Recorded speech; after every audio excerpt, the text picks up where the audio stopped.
अर्थात तत्व को जानने के लिए कृपया अवश्य सुनिए जगत गुरु तत्वदर्शी संत रामपाल जी महाराज के मंगल प्रवचन। एक श्वास उस श्वास से विधिवत किया हुआ, अपने आप को मनमाना जो नाम किसी से पता लग जा रहा जाप करने लग जाओ, उससे कोई लाभ नहीं होगा। तो इसका एक सिमरण है, इतनी वैल्यू रखता है। अब देखो, एक सारा दिन मान ले न्यू करा राम राम राम राम, पहले तो राम नाम जपण का नहीं, इससे कोई लाभ नहीं होगा, मोक्ष लाभ नहीं होगा। राम का अर्थ क्या है? जैसे हम सत साहिब कहते हैं, ये सत साहिब हमारा कोई जाप का मंत्र नहीं है, ये तो हमें एक ये कोड वर्ड समझो हमारा कि हम इससे परमात्मा की याद ताजा करते हैं। सत्य का अर्थ है अविनाशी, सच, और साहब माने भगवान, यानी परमात्मा की भक्ति ही सत्य है इस मनुष्य जीवन में। बाकी हमारे साथ कोई भी वस्तु जाने वाली नहीं है। तो इसका वास्तव उद्देश्य ये होता है कि हम सत साहिब बोलते हैं, आप भी कहते हो भाई सचमुच आपके हृदय में न्यू आवे सत साहिब, तो दूसरा भी भक्त बोलेगा सत साहिब। भाव ये होना चाहिए कि ये सब जहां हम क्रिया कर रहे हैं ये तो हम फंस गए या मजबूरी है, लेकिन सच्चा तो भगवान ही और उसकी भक्ति ही है। ये मूल उद्देश्य, सच्चा काम तो यही है, ताकि फिर वो भक्ति याद रहे उसके। जैसे राम राम बोला करते थे, राम का अर्थ है कि परमात्मा ही सब कुछ है, परमात्मा के अतिरिक्त कुछ नहीं है। और उसकी साधना जैसे भी उन ऋषि महर्षि बताया करते थे, वो ओम नाम देते थे और कहते थे कि कोड वर्ड बोलना, ओम ओम ओम नहीं कहना किसी को, ओम ओम दूसरा भी फिर कर बोल भाई ओम ओम नहीं। इससे क्या होता है कि फिर तुम अनधिकारी होने के कारण और उस मंत्र को दूसरे को बोल देते हो, तो आप उसके गुरु हो गए, आप अधिकारी है नहीं, वो दोषी हो गया, आप भी दोषी हो गए। तो उसके लिए उन्होंने कोड वर्ड बनाए थे कि राम राम बोला करो। जैसे सुबह सुबह कोई व्यक्ति मिलता है एक दूसरे से, तो उनसे कहते जैसे अब हम सत साहिब बोलते हैं, पहले हम राम राम बोला करते हैं, तो सामने वाला भी कहता था राम राम। अब ना तो उस राम का बेरा, ना उस नाम का पता, वो राम राम जरूर कहते थे। अब ऋषि जी ओम नाम देते थे, लेकिन इसको गुप्त रखने को कहते थे कि तुम किसी को बताना नहीं है ये मंत्र, क्योंकि यदि शिष्य किसी शिष्य को ये नाम बताता है तो वो स्वयं भी दोषी हो जाता है, और कोई व्यक्ति उसके कहने से उसका जाप शुरू कर देता है तो वो भी दोषी हो जाता है। जैसे कोई नकली पासपोर्ट बनाता है, लाइसेंस बनाता है, तो दोनों दोषी हैं, वो अधिकारी नहीं। इसलिए इसको गुप्त रखा करते थे और कहते थे राम राम। राम राम का अर्थ है कि भाई भगवान गुरुदेव ने जो नाम दिया है, परमात्मा की भक्ति करते रहना, कहीं काम में कार्य के अंदर संसारी काम में भूल ना लग जावे। तो चलते चलते कोई राम राम कहता था, उसको याद आती थी, ये संकेत करते थे कि तुमने ये नहीं कहना कि ओम नाम जप ले, गुरु जी ने बता रखा है, कदे भूल लग जा, नहीं, वो बताया करते ऋषि जन कि तुम एक दूसरे से भगवान की भक्ति याद दिलाते रहना, यहाँ भूल बहुत शीघ्र पड़ती है। तो कहीं तुम आपस में मिलो तो बोलना राम राम, सामने वाला समझ जाएगा कि ये कह रहा है कि भक्ति नाम भगवान का वो नाम जाप कर ले, कदे भूल पड़ गई हो। जैसे आप खेतों में जा रहे हैं, मजदूरी पर जा रहे हैं और अन्य किसी काम बस सफर कर रहे थे, पहले तो सफर पैदल करते थे,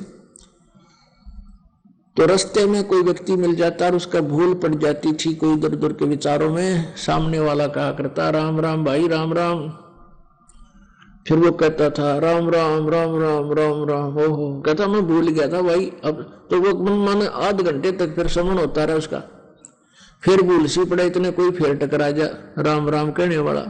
तो कहने का भाव ये है कि फिर वो मंत्र याद रहते थे और जब भक्ति करते रहते थे। लेकिन कहते हैं राम नाम जप कर थर होई, सत्य नाम में मंत्र दोई।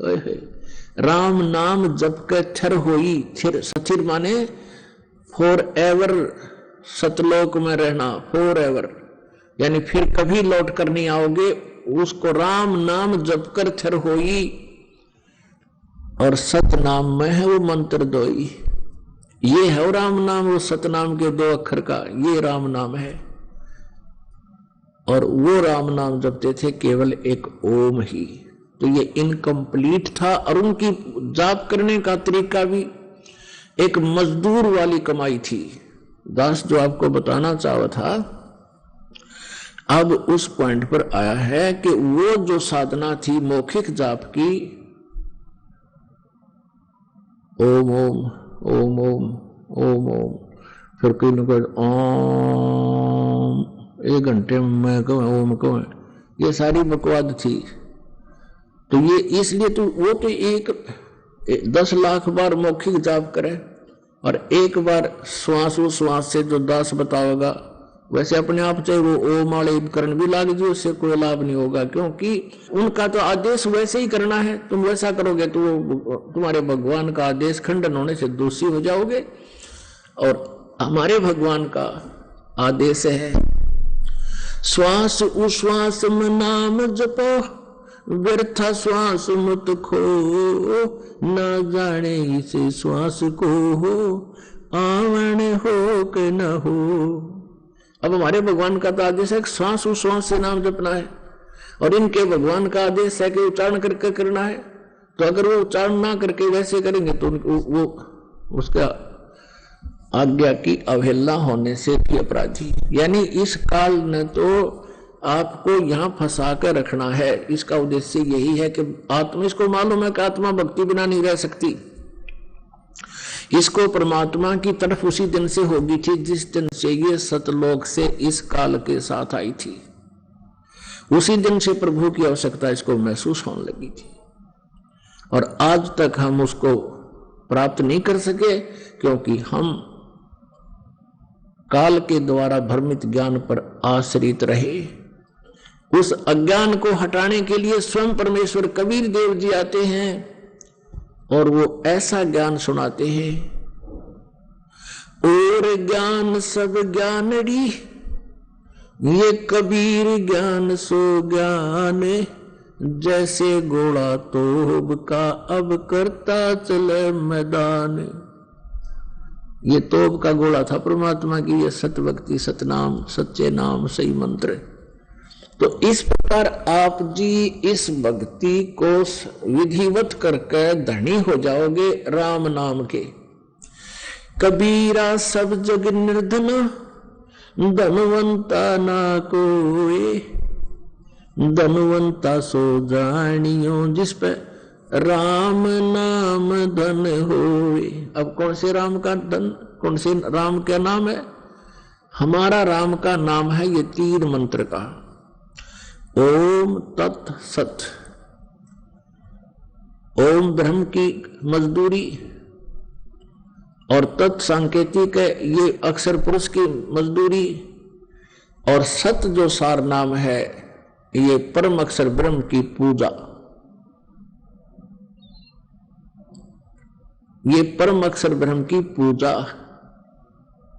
अपने आत्माओं, साधना और पूजा में बहुत अंतर होता है। साधना तो एक समझो एक मजदूरी है, और पूजा जो है ये हृदय से उसकी चाह है, उसके अंदर एक अपनी समर्पणता है। तो इस प्रकार हमने पूजा तो पूर्ण परमात्मा परम अक्षर ब्रह्म की करनी है, और अन्य भगवानों के जो साधना आपको दी है ये भी करनी है, क्योंकि इनके ऋण से मुक्त होकर ही हम सतलोक जाएंगे। जब हम सतलोक से आए थे हम बहुत पुण्यकर्मी प्राणी थे, हमारे साथ राम नाम का धन बहुत गना था। उस धन को इसने बर्बाद कहां करवाया? इस ठग ने ब्रह्मलोक में वो बना दिया स्वर्गलोक, महास्वर्गलोक, और हमको वहां रखा सारे ठाठ बाट, खूब बढ़िया फल झरने बह रहे हैं, हीरे पन्ने जो ना वो पहाड़ बना रखे हैं हीरे जैसे पत्थरों के, सुंदर सुंदर सारा दिन। तो वहां क्या करता रहा, फिर इसने जब हमारे हो लिए ना वहां 10,000 वर्ष, 1,00,000 वर्ष, तब इसने हमारा अकाउंट बताना शुरू किया कि तुम्हारे इतने पैसे कट गए।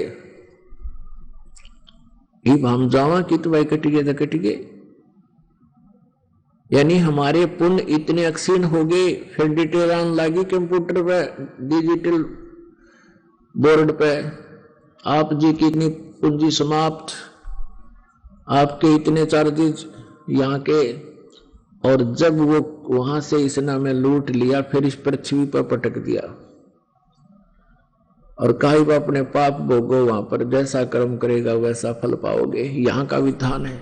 और परमेश्वर कबीर देव जी का विधान है कि जो मेरी शरण में आ जाएगा उसके पापों का नाश कर दूंगा और सत साधना भी वो बताऊंगा जो जिससे आप शीघ्र धनी हो जाओगे।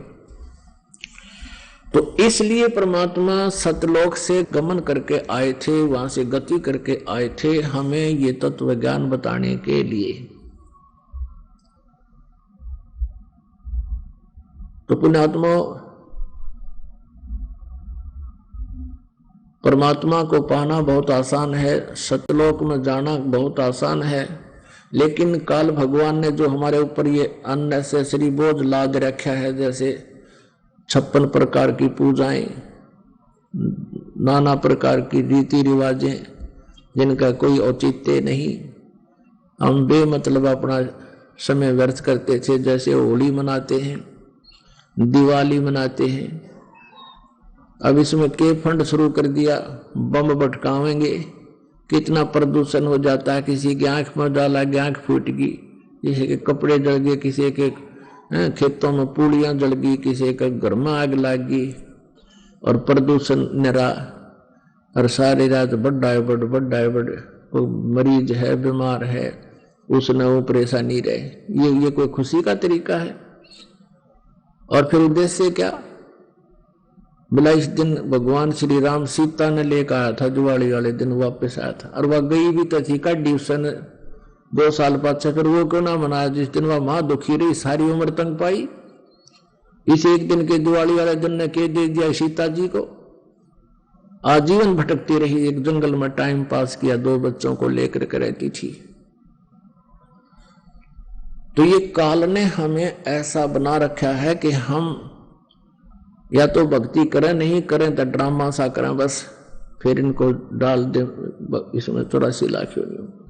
तो पुण्यात्माओं, परमात्मा कहते मेरे हंसा भाई, हंस रूप था जब तू आया, अपना स्वरूप भूल में भूलाता ते जीव कहाया। उस समय तू आया तो बहुत धनी था, अब तू निर्धन हो गया, अब तूने फिर से धनी बनना है, तभी तुम सतलोक जा सकता हो। जितनी कमाई लेकर आया था पुनों की, राम नाम की भक्ति, उतनी ही तो सैचुरेट हो जाएगा, भक्ति के धन से परिपूर्ण हो जाएगा जब वापस जाएगा। और उसके लिए कितना आसान, एक श्वास की कीमत बता दी। होय होय। तो पुण्यात्मा आप कितनी पूंजी लेकर आए थे, हिसाब ला लेना। और ये सिमरण आजीवन करते रहोगे, जब तुम भक्त सतलोक जाने योग्य होगे तो हम कितने धनी थे, अब हमने किस प्रकार उतना ही धनी बनना है। जैसे गीता जी अध्याय नंबर 8 के श्लोक नंबर 1 में गीता ज्ञानदाता से अर्जुन ने पूछा कि आपने जो 7वें अध्याय के 29वें श्लोक में जिस तत्ब्रह्म के बारे में जानकारी दी है कि उस तत्ब्रह्म को, कि उसके तत्ब्रह्म को और सारे अध्यात्म ज्ञान को और सभी कर्मों को जो जानता है वो केवल जरा और मरण से छूटने का ही प्रयत्न करता है। वो फिर संसार की किसी वस्तु की डिमांड नहीं करता, वो तो यहां से जन्म और मृत्यु और बुढ़ापे से डर के सतलोक जाना चाहता है। 8वें अध्याय के प्रथम मंत्र में अर्जुन ने पूछा कि फिर किम तत्ब्रह्म, वो तत्ब्रह्म क्या है। 8वें अध्याय के 3रे श्लोक में गीता ज्ञानदाता ने कहा कि वो परम अक्षर ब्रह्म है। अब 8वें अध्याय के 13वें श्लोक में अपनी भक्ति विधि बताई है कि मेरी यदि भक्ति करेगा तो ओम इति एकाक्षरम ब्रह्म व्यवहारन माम अनुसमरण, ये प्रियाति तदन देहम सयाति परमाम गति। मेरी साधना मुझ ब्रह्म का एक ओम अक्षर है, नथिंग एल्स। ओम मंत्र है, बस एक ओम मंत्र, और इसका अंतिम सांस तक स्मरण करना है, जब तक शरीर छूटे तब तक करना है। और परमात्मा भी कहते हैं राम नाम रटते रहो। कभी परमेश्वर जी भी यही कह रहे हैं कि यही विधि है, यही विधान है, चाहे ब्रह्म की भक्ति करो चाहे परम अक्षर ब्रह्म की करो, विधान एक जैसा ही है। अब जैसे खिलाड़ी बच्चा है, चाहे जिला स्तर पर खेल है, नियम वही होंगे, चाहे वो राज्य स्तर पर खेलता है तो नियम वही रहेंगे। ये जो हठ योग, घर त्याग कर जंगल में बैठ जाना, खड़ा होकर तप करना, उल्टा पैर करके करना, ऊपर न पैर नीचे न सिर, या कहीं झरनों में बैठ जाना और धोने लगा कर तप करना, ये बकवाद थी सारी। परमात्मा कहते हैं नाम उठत नाम बैठत नाम सोवत जागबे, नाम खाते नाम पीते नाम सेती लागबे। ये दुर्वेद अध्याय नंबर 40 के मंत्र 15 में स्पष्ट किया है कि वायु अनिलम अथ इदम अमृतम भस्मांतम शरीरम। ओम कर्तु समर कल्बे समर कर्तुम समर। के ओम नाम का जाप काम करते करते श्रवण करो, विशेष कसक के साथ श्रद्धा के साथ श्रवण करो, और मनुष्य जीवन का परम कर्तव्य जानकर ओम का श्रवण करो। वायु अनिलम यानी आपका जो प्राण है, जीव है, ये इतनी अमरता प्राप्त कर लेगा जो ओम नाम से होती है, और इसका भस्मांतम शरीरम, शरीर अंत होने तक इसका सिमरण करना है। और वही परमात्मा की वाणी यानी सच्चिदानंद घन ब्रह्म की वाणी तत्व ज्ञान बता रहा है कि नाम उठत नाम बैठत नाम सोत जागबे, नाम खाते नाम पीते नाम सेती लागे। फिर बताते हैं कि राम नाम रटते रहो। कौन सा नाम? ये 3 मंत्र का राम नाम रटते रहो जब तक घट में प्राण, यानी आखिरी सांस तक। कभू तो दीन दयाल के बनक पड़ेगी कान। तो कहने का भाव यह है कि जो गीता ज्ञान दाता कहता है कि मेरा एक ओम मंत्र है, नथिंग एल्स, इसके अतिरिक्त और कोई मंत्र जाप करने का नहीं है। जो तुम और करते हो ओम नमः शिवाय ऐसे ऐसे अपने आप बना रहे हो, विष्णु जी का सेंसर नामा, ये कोई मंत्र नहीं है जाप करने के। हरे कृष्ण हरे राम राधे श्याम सीता राम राम राम, ये मंत्र नहीं है।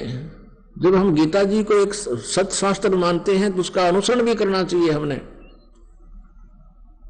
अन्यथा हम शास्त्र विधि त्याग का मनमान आचरण कर रहे हैं। तो उसने क्या बताया है कि मेरा तो एक ओम मंत्र है, उच्चारण करके सेवन करने का, अंतिम सांस तक करता रहेगा तो मुझे प्राप्त होगा। 8वें अध्याय के 3 श्लोक में उसने बताया है कि गीता ज्ञानदाता ने कि वो परम अक्षर ब्रह्म है। अब यहाँ उस परम अक्षर ब्रह्म की साधना 17वें अध्याय के 23वें श्लोक में गीता जी ने स्पष्ट किया है कि ओम तत्सत इति निर्देश ब्रह्मणे त्रिविध समर्था है। सच्चिदानंद घन ब्रह्म ने माने उस परम अक्षर ब्रह्म की साधना, उसकी प्राप्ति का ये 3 मंत्र के जाप का सिमरण का निर्देश है। निर्देश का अर्थ अंडरस्टूड है, डायरेक्शन है, नथिंग, इसमें अग्रम मग्रम नहीं, स्पष्ट है। और इसकी 3 प्रकार से त्रिविध है इसका सिमरण होता है।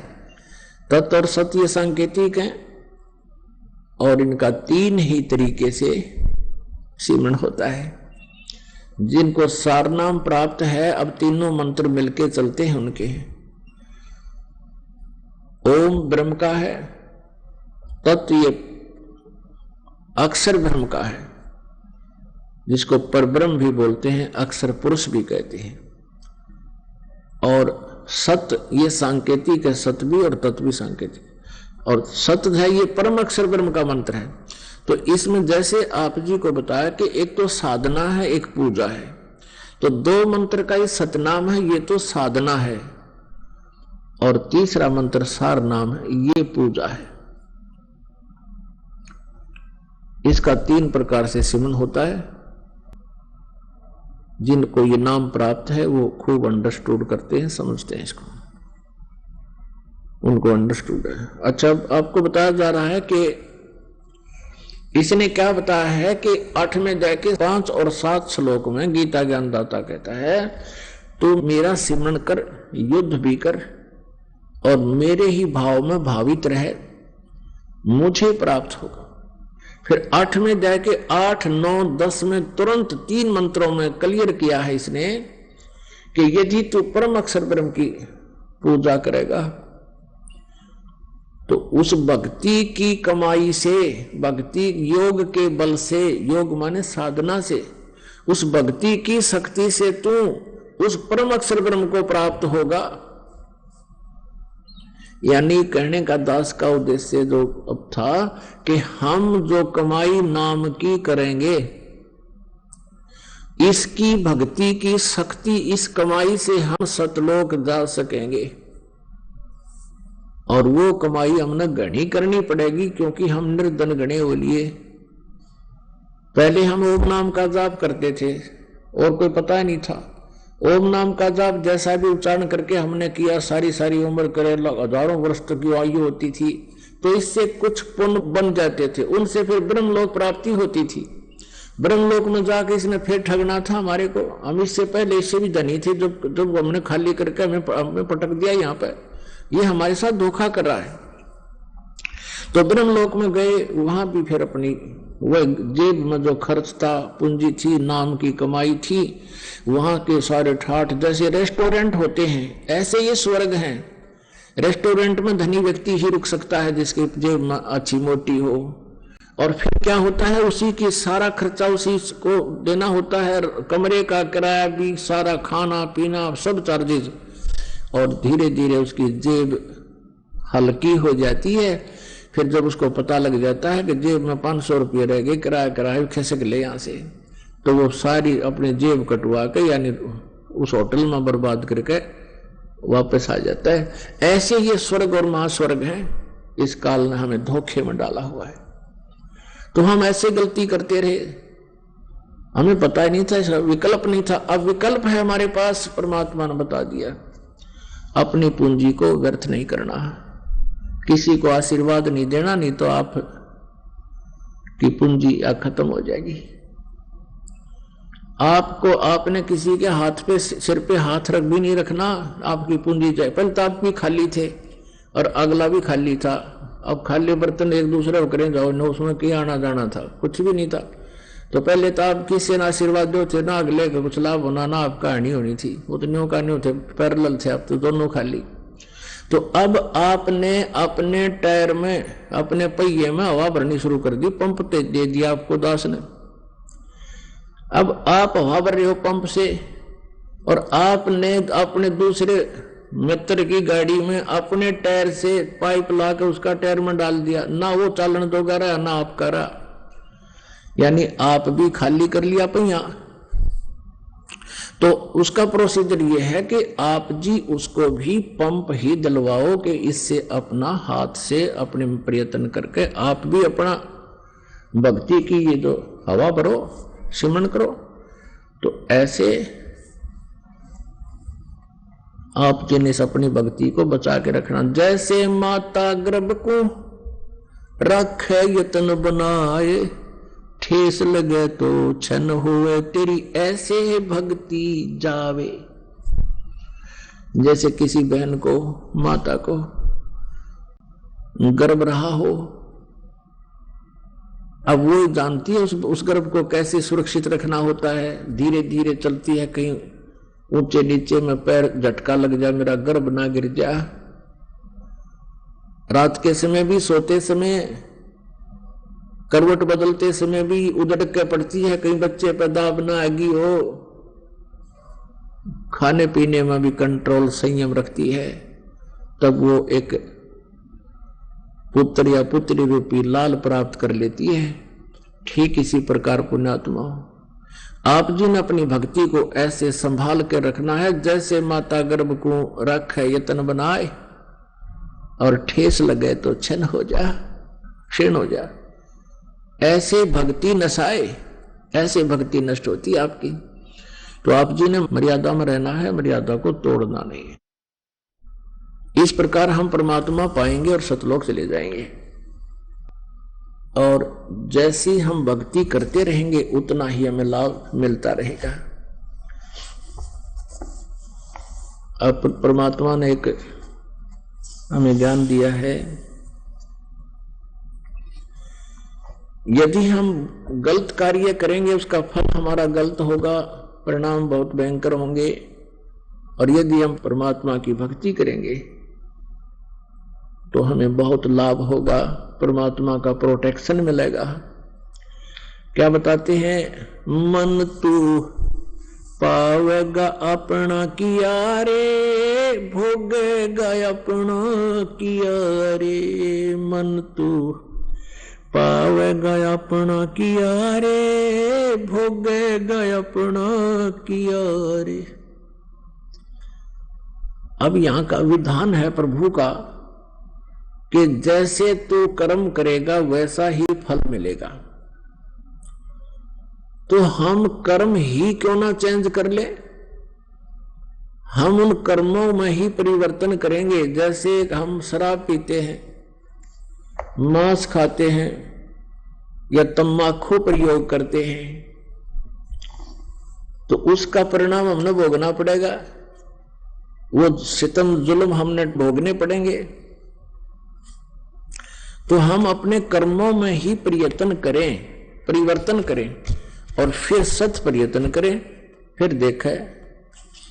तो क्या बताते, मन तू पावेगा अपना किया रे, भोगेगा अपना किया रे। मन तू पावेगा अपना किया रे, भोगेगा अपना किया रे। भाई राजा राम की कार उलंगी, गई सीता लंक मंझारे। राजा राम की कार उलंगी, गई सीता लंक मंझारे। सेतु बंधा जब से ना उतरी, वो चढ़ गए पद्म 18। मन तू पावेगा अपना किया रे, भोगेगा अपना किया रे। मन तू पावेगा अपना किया रे, भोगेगा अपना किया रे। लंका तोड़ी बिलंका रे तोड़ी, वो महारावण से मारे। लंका तोड़ी बिलंका रे तोड़ी, महारावण से मारे। 10 मस्तक रावण के काटे, विभीषण को राज दिया रे। मन तू पावेगा अपना किया रे, भोगेगा अपना किया रे। मन तू पावेगा अपना किया रे, भोगेगा अपना किया रे। प्रहलाद पैज परवान करी है, धर नर सिंह अवतारे।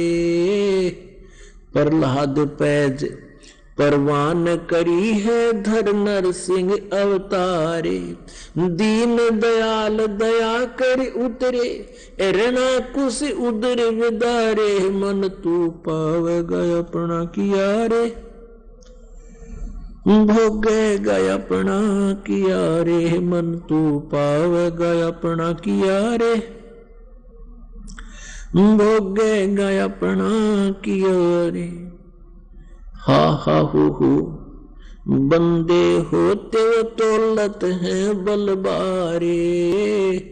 हा हा हु बंदे होते तौलत हैं बलबारे। गज और गरहा बने भवसागर, 10 सेंस अधिकारे। मन तू पावेगा अपना किया रे, भोगेगा अपना किया रे। भाई श्वास घटो बलहीन भयो, तब जद खेच लियो मझधारे। श्वास घटो बलहीन भयो, जद खींच लियो मझधारे। अर्ध नाम रसना से टेरा, वो सुमरत है निरंकारे। मन तू पाव गया अपना किया रे, भोग गया अपना किया रे। मन तू पाव गया अपना किया रे, भोग गया अपना किया रे। नारद मुनि त्रिकाली योगी, जिन मन गर्भ किया रे। नारद मुनि त्रिकाली योगी, जिन मन गर्भ किया रे। पल में पूत बहतर जाए, ये रोवत केस उपाड़े। मन तू पाव गया अपना किया रे, भोग गया अपना किया रे। मन तू पाव गया अपना किया रे, भोग गया अपना किया रे। कृष्ण गुरु दुर्वासा होते 56 कोट सिंगारे। कृष्ण गुरु दुर्वासा होते 56 कोट सिंगारे। अम्बरीश के चले अपूठे, वो दुर्वासा से हारे। मन तू पाव गया अपना किया रे, भोग गया अपना किया रे। मन तू पाव गया अपना किया रे, भोग गया अपना किया रे। भाई दुर्योधन और दुशासन को द्रौपदी चीर उतारे। दुर्योधन और दुशासन को द्रौपदी चीर उतारे। अंधे को पीन गई थी, वो बढ़ गए अंत अपारे। मन तू पाव गया अपना किया रे, भोग गया अपना किया रे। मन तू पाव गया अपना किया रे, भोग गया अपना किया रे। भाई भीष्म पिता और द्रोणाचार्य ये कर्ण से बाणों मारे। भीष्म पिता और द्रोणाचार्य ये कर्ण से बाणों मारे। महाभारत में टटीरी के रखे, वह घंटा टूट पड़ा रे। मन तू पाव गया अपना किया रे, भोग गया अपना किया रे। मन तू पाव गया अपना किया रे, भोग गया अपना किया रे। भाई 33 कोट यज्ञ में आए व 88 सारे। 33 करोड़ जग में आए वो 88 सारे। 12 कोट वेद के वक्ता, वहां सुपच का शंख बजा रे। मन तू पाव गया अपना किया रे, भोग गया अपना किया रे। मन तू पाव गया अपना किया रे, भोग गया अपना किया रे। चमरा कनक जनेऊ काढ़े व विपर पंडित सब हारे। चमरा कनक जनेऊ काढ़े विपर पंडित सब हारे। जुल्हे का घर बालद आई, वो केसों से बन जा रे। मन तू पाव गया अपना किया रे, भोग गया अपना किया रे। मन तू पाव गया अपना किया रे, भोग गया अपना किया रे। मीराबाई को मारन लागे जहर का प्याला प्यारे। मीराबाई को मारन लागे जहर का प्याला प्यारे। पीवत ही अमृत हो लगा, वो हो गया सर्द ही और। मन तू पाव गया अपना किया रे, भोग गया अपना किया रे। मन तू पाव गया अपना किया रे, भाई कंस के सी चानोर खपावन वो जीतन मल अखाड़े। कंस के सी चानोर खपावन जीतन मल अखाड़े। कृष्ण को तो जस दिया है ये कबीर न कारज सारे। मन तू पावेगा अपना किया रे, भोगेगा अपना किया रे। मन तू पावेगा अपना किया रे, भोगेगा अपना किया रे। भाई शंखों कृष्ण करे खवासी धन तू सिरजन हारे। ये शंखों कृष्ण करें गुलामी धन तू सिरजन हारी। दास गरीब करे को सरवर ऐसा शीस हमारे। मन तू पावेगा अपना किया रे, भोगेगा अपना किया रे। मन तू पावेगा अपना किया रे, भोगेगा अपना किया रे। पुण्यात्मा परमात्मा जैसे अभी आपको दास ने बताया कि जिस कार्य को आप स्वयं अपने आप कर रहे थे और सभी अपने बच्चों को सुखी देखना चाहता है और हर तरह से उनका बचाव की याचना भी करता है भगवानों से। जब तक हमें कोई प्रोटेक्शन नहीं मिलेगा तो हम यहाँ सुरक्षित नहीं हैं। हमारा जीने का कोई भी औचित्य नहीं है। ठीक है, ये धूल में लठ कितने दिन लगा रहे, ये तुक्का कितने दिन लगा रहे, कोई आपत्ति ना आवे घर पे। और जिस दिन आवेगी उस दिन आपके पास प्रोटेक्शन कोई नहीं। जैसे ये बसंत ऋतु होती है और ग्रीष्म ऋतु होती है, तो जिनकी बसंत ऋतु चल रही है यानी जिसके पुण्यों का दौर चल रहा है, उनके पुण्य अच्छे हैं, पुण्यों का जब तक कोई प्रभाव है उन पर आपत्ति नहीं आवेगी। तो जिस कारण से वे कोई प्रोटेक्शन नहीं करते, जैसे किसी व्यक्ति ने तो सर्दी की व्यवस्था कर रखी, को सर्दी के कपड़े रजाई बनवा रखी, और ना कोई गर्मी से बचने के लिए, ओलों से वर्षा से बचने के लिए कोई छान झोंपड़ी, कोई कुटिया मकान बना रखा हो, और वो बाहर आराम से रह रहा है किसी वृक्ष के नीचे या कहीं पर भी वैसे, तो ये सोच रहा हो कि मुझे कभी कोई आपत्ति नहीं आवेगी। जब तक वो बसंत ऋतु है तब तक उसने कोई आवश्यकता नहीं सर्दी के कपड़े की, और जब आवेगी कड़ाके की सर्दी उसकी गांठ बांध देगा सर्दी, और नमूनिया होगा, ब्रैनमटी होगा, मरेगा। तो ऐसे ही जब तक हमारे जो पुण्य हैं तब तक तो हम परवाह नहीं करते कि हमने रजाई की आवश्यकता है, हमें चाहिए कोई प्रोटेक्शन। और जब ये सर्दी आवेगी, कर्मों की सर्दी जब आवेगी, जिन पर ये पाप कर्मों का दौर शुरू होगा, फिर उसको पता चलेगा प्रोटेक्शन ना करने वाला फिर नमूनिया होकर मरेगा।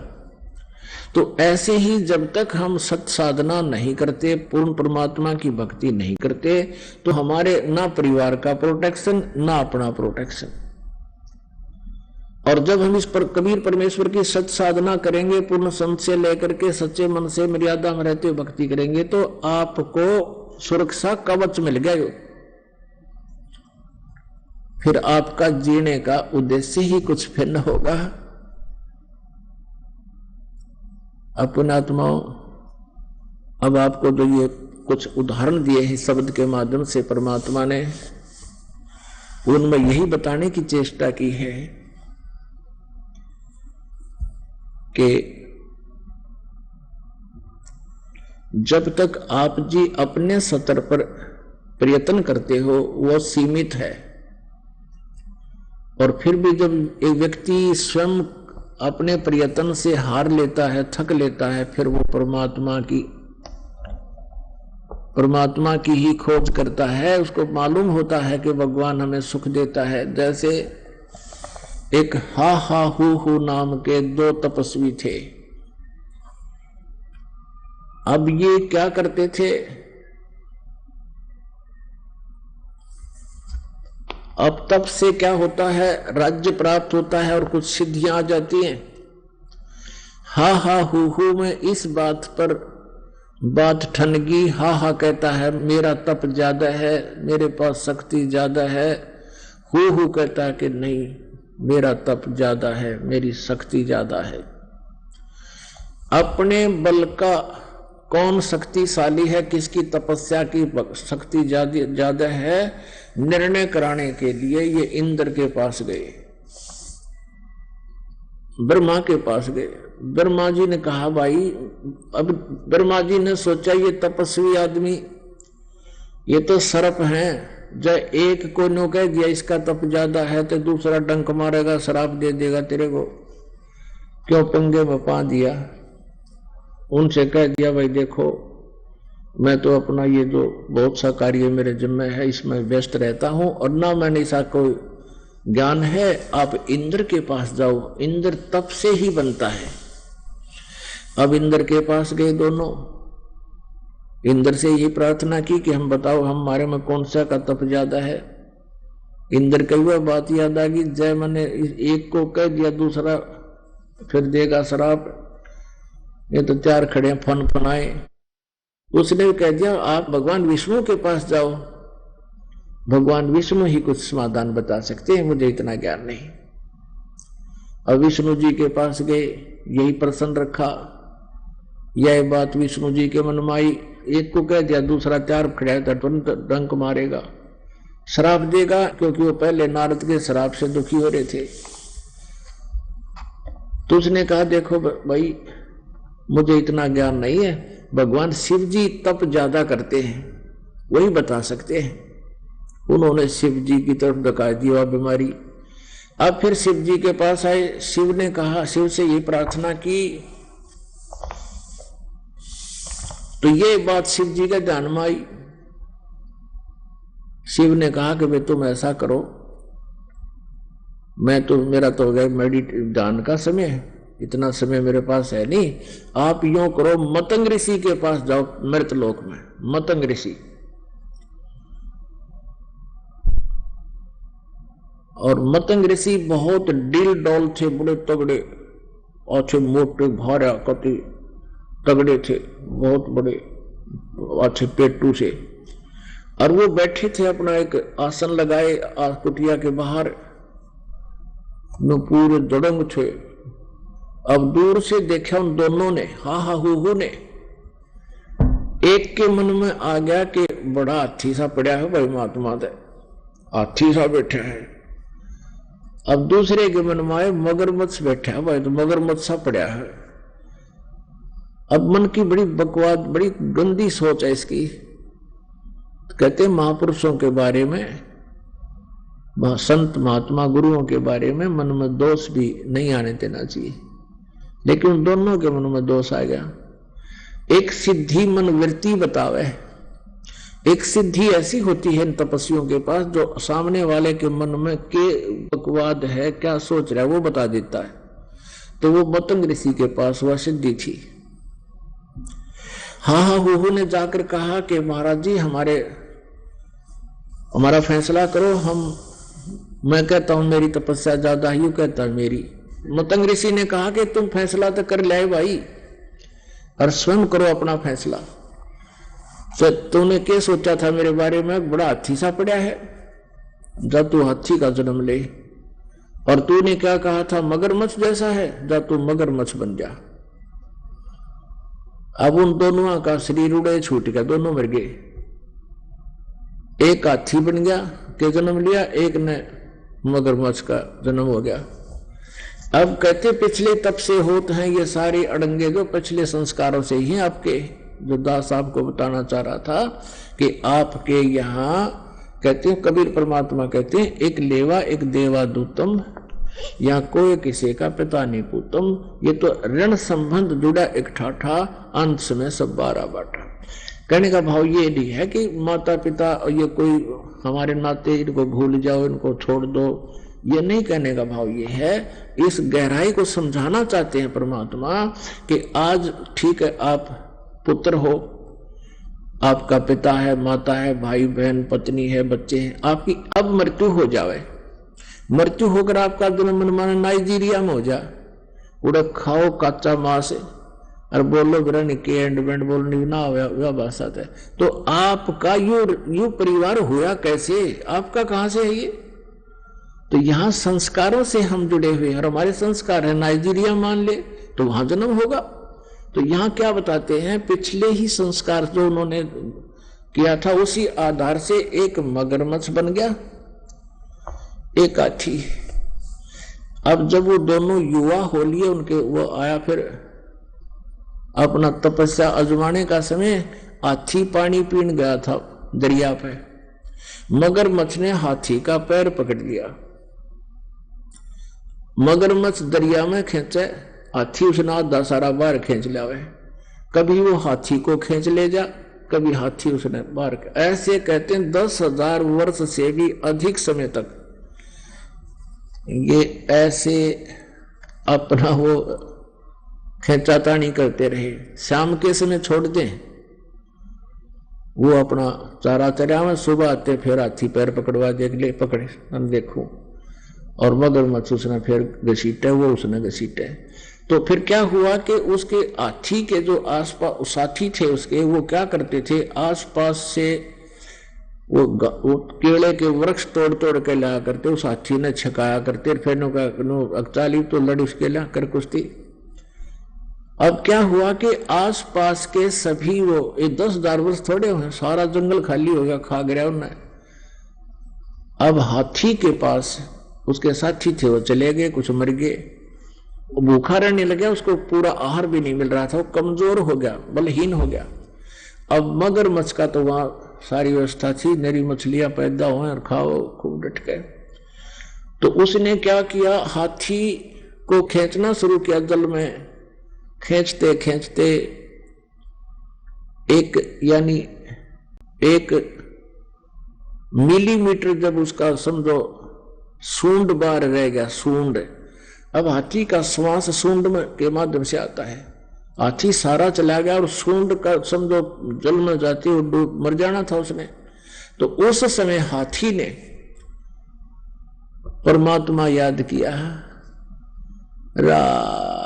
आधा ही कहना पाया था, राम पूरा भी नहीं बोला था, यानी कसक के साथ बोला, राम रोम तो तक आना था, वो अंदर की पुकार करी थी वह। तो वो हृदय की जो पुकार है, वो आत्मा का साथी कौन है, आत्मा का आधार कबीर परमेश्वर है। अब वो परमात्मा ने उस सुदर्शन चक्र छोड़ा और वो मगरमच्छ के मस्तक पर जा लग गया, और मस्तक पर लगते उसका मुंह ढीला हो गया, हाथी का पैर निकल गया। अब परमात्मा कहते हैं 100 छल सिद्धर मैं करूं, क्योंकि यहां ब्रह्मा विष्णु महेश जी की महिमा बहुत अधिक है, और इसलिए परमात्मा चाहते थे कि इनमें आस्था बनी रहे, ये किससे न भी जाप करें, लेकिन इनको मिल रहा है प्रारब्ध ही, और दे रहा है वो पूर्ण परमात्मा कबीर ही, परम अक्षर ब्रह्म ही। जैसे गीता जी अध्याय नंबर 15 के श्लोक नंबर 16 और 17 में 3 प्रभु बताए हैं, 3 पुरुष, एक सर्वपुरुष ये 21 ब्रह्मांड का स्वामी ब्रह्म है, इसको सर्वब्रह्म भी कहते हैं, और एक अक्षर पुरुष है, ये 7 संग ब्रह्मांड का स्वामी है, और तीसरा ये परम अक्षर ब्रह्म है, परम अक्षर पुरुष है। गीता जी अध्याय नंबर 15 के श्लोक नंबर 16 में कहा कि ये सर्वपुरुष और अक्षर पुरुष तथा इनके अंतर्गत जितने भी प्राणी हैं सभी नाशवान हैं, जीवात्मा किसी की नहीं मरती। फिर 17वें श्लोक में कहा 15वें अध्याय के गीता जी में कि उत्तम पुरुष तु अन्य परमात्मा इति उदाहरते ये लोक तरम आविश्य विवर्ती अवे ईश्वर है, कि उत्तम पुरुष श्रेष्ठ प्रभु तो इन दोनों से कोई अन्य है, जो सर्वपुरुष और अक्षर पुरुष है वो परम अक्षर ब्रह्म है, और वही परमात्मा कहलाता है, और वही तीनों लोकों में प्रवेश करके सबका धारण पोषण करता है, यानी सबको कर्माधार से भी वही दे रहा है। या भूल ईब मिटेगी, हम जो इनको ब्रह्मा विष्णु महेश जी को ही क्रेडिट दिया करते थे, अब आपका कंसेप्ट क्लियर हो जाएगा। तो ये परमात्मा ये चाहते थे कि कलयुग तक जो ये पीक टाइम भक्ति का आना था ये अब चल रहा है, इस तक ये भक्ति की आस्था, परमात्मा की सतिथि, परमात्मा की महिमा इन भक्तों के, श्रद्धालुओं के हृदय में जची रहे, ताकि ये भगवान को ढूंढते रहे। और फिर इस समय के लिए परमात्मा ये सब कार्य करते आ रहे थे, वो महिमा के भूखे नहीं है। आइए अब हम उन श्रद्धालुओं के अनुभव जानते हैं जो जगत गुरु तत्वदर्शी संत रामपाल जी महाराज जी से दीक्षा प्राप्त कर चुके हैं तथा उनके द्वारा बताए गए भक्ति मार्ग पर चल रहे हैं। नमस्कार सर। नमस्कार सर। सर क्या नाम है आपका? शिवशरण दास। शिवशरण जी, आप कहाँ के रहने वाले हैं? हम जिला हरदोई, गांव भजनपुरवा, उत्तर प्रदेश के। सर, संत रामपाल जी महाराज से नाम दीक्षा लेने से पहले आप क्या भक्ति साधनाएं करते थे? सर, सदगुरु रामपाल जी महाराज जी से नाम दीक्षा लेने से पहले माता दुर्गा का व्रत करता था, हनुमान जी का भी व्रत करता था, और ये सब भक्ति करते करते फिर मैं राधा स्वामी में नाम दीक्षा लिया, राधा स्वामी में भक्ति किया। सर, आप राधा स्वामी पंथ से कितने साल तक जुड़े रहे? राधा स्वामी पंथ से 11 साल तक हम जुड़े रहे। सर, आप हनुमान जी और माता दुर्गा जी की भक्ति करते थे, इसके अलावा आप राधा स्वामी पंथ से 11 साल तक जुड़े हुए थे, तो ये भक्ति साधना करने से आपको क्या लाभ प्राप्त हुए? लाभ तो सर कुछ नहीं प्राप्त हुआ, उल्टा हानि ही पड़ती रही। मिर्गी का दौड़ा हमको पड़ने लग गया, और मिर्गी का दौड़ा इतना पड़ता था कि दिन में हमें 2-2 बार पड़ जाता था। तो उसके बाद में हमने राधा स्वामी में राजेंद्र सिंह जो है सावन कृपाल रूहानी मिशन, वहाँ हमें सेवादार का वो मिला था, वर्दी भी मिली थी, बेल्ट भी मिली थी, बिल्ला भी मिला था, सारा कुछ मिला था। और उसके बावजूद हमने, जब हमें ये मिर्गी का दौरा पड़ा तो हमने उनको एप्लीकेशन दी कि अर्जी दी, तो वो हमारी अर्जी को कोई सुनवाई नहीं हुई सर वहाँ पे। तो फिर हम सर वहाँ पे जाना बंद कर दिया। फिर सर, माता दुर्गा जी और राधा स्वामी पंथ की भक्ति करते करते आपको मिर्गी की बीमारी हो गई। इस बीमारी को ठीक करने के लिए आपने राधा स्वामी पंथ में कई बार प्रार्थना लगाई, लेकिन आपकी कोई प्रार्थना नहीं सुनी गई। तो इन सब परेशानियों के बीच आपको संत रामपाल जी महाराज की जानकारी कैसे हुई? सर, हमारे पड़ोस में ही एक संत रामपाल जी महाराज का अनुयायी शिष्य रहता था, उनसे हमारा संपर्क हुआ। तो उन्होंने बोला कि आपका जो मिर्गी का दौरा है ये यहाँ कहीं भी ठीक नहीं हो सकेगा, आप सतगुरु रामपाल जी महाराज बरवाला में आए हुए हैं और उनकी शरण में चलो, नाम उपदेश लो उनसे, नाम उपदेश लोगे, उनसे लेते के साथ ही आपका ये मिर्गी का दौरा, ये जो भी समस्याएं हैं सब आपकी खत्म हो जाएंगी। सर, हम उनके साथ वहाँ जब गए हम तो सतगुरु रामपाल जी महाराज के शरण में वहाँ नाम उपदेश लिया। सर, संत रामपाल जी महाराज से नाम दीक्षा लेने के बाद आपको क्या लाभ मिले? संत रामपाल जी महाराज जिसे दीक्षा लेने के बाद में मेरे जो मिर्गी की बीमारी थी वो जगह जगह हम घूमे, राधा स्वामी में गए, तांत्रिकों के पास गए, सब जगह गए, लेकिन हमें वहाँ अर्जी भी लगाई राधा स्वामी में, वहाँ अर्जी भी नहीं हमारी सुनी गई, कुछ भी नहीं सुनी गई। ये सब जगह घूमने के बाद, धक्के खाने के बाद तब हम सदगुरु रामपाल जी महाराज जी के शरण में आए। यहाँ आने के बाद हमने सदगुरु रामपाल जी महाराज नाम दीक्षा ली, नाम दीक्षा लेके आशीर्वाद दिया। सदगुरु महाराज ने आशीर्वाद देने के बाद हमने कहा, मालिक हमारी मिर्गी की बीमारी है, बहुत भयंकर, बहुत ज़्यादा है और आर्थिक स्थिति से भी हम परेशान हैं।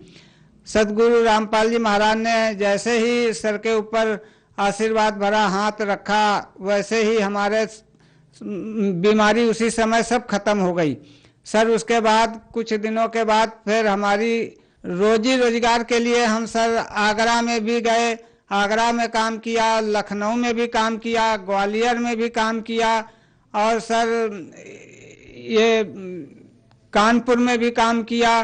कई जगह काम करने के बाद सर हम दिल्ली में आए, तो दिल्ली में भी काम किया। जब सदगुरु रामपाल जी महाराज की शरण में आने से जब नाम उपदेश लिया, तो यहाँ जाके मालिक के शरण में आने के बाद सारे के सारे वो सब समस्या खत्म हो गई, जो हमें अन्य जगह भटकते फिर रहे थे, जहाँ रोजी रोटी के लिए जहाँ कहीं नहीं मिला, वो यहाँ सतगुरु रामपाल जी महाराज के शरण में आने के बाद सारा कुछ अब एकदम ठीक है, सब कुछ सही हो गया एकदम।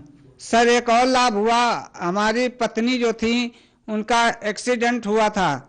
सर एक्सीडेंट में पीछे से जो डीटीसी बस है उसने टक्कर मारी, वो वैन में बैठी थी और उस टक्कर के लगते ही वैन जो है पीछे का हिस्सा जो है करीब 4-5 फुट ऊंचे उठ गया, 4 फुट ऊंचे उठ गया और ऊंचे उठ के फिर एकदम नीचे गिरा।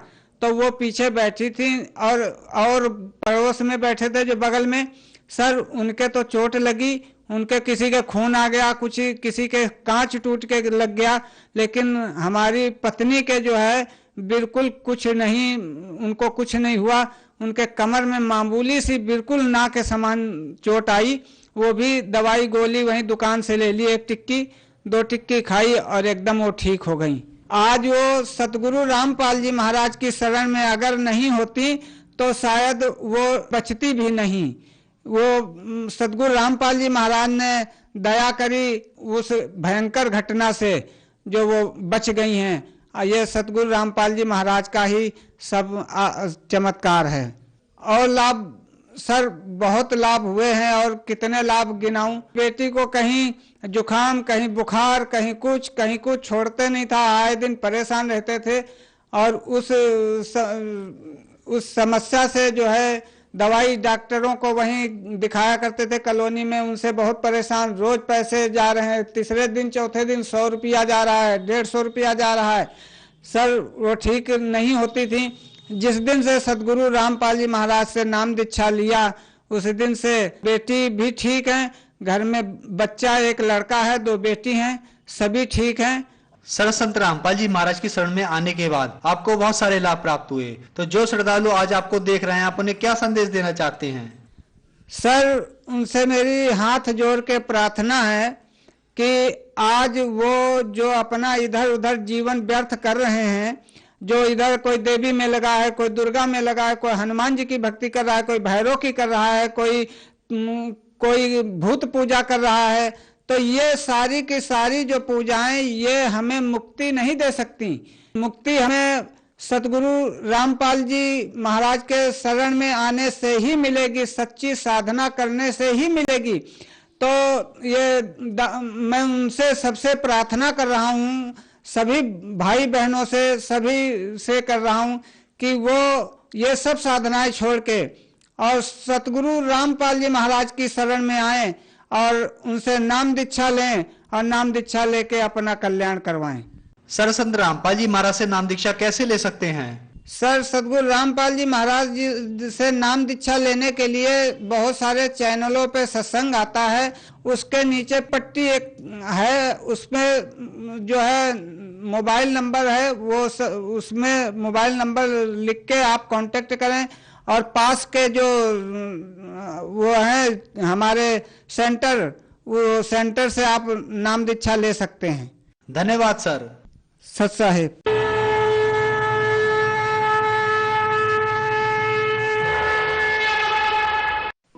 आप सुन रहे थे जगत गुरु तत्वदर्शी संत रामपाल जी महाराज के मंगल प्रवचन। अधिक जानकारी के लिए संपर्क करें 8222-880-541 8222-880-542 8222-880-543 8222-880-544। हमारी वेबसाइट है www.jagatgururampalji.org।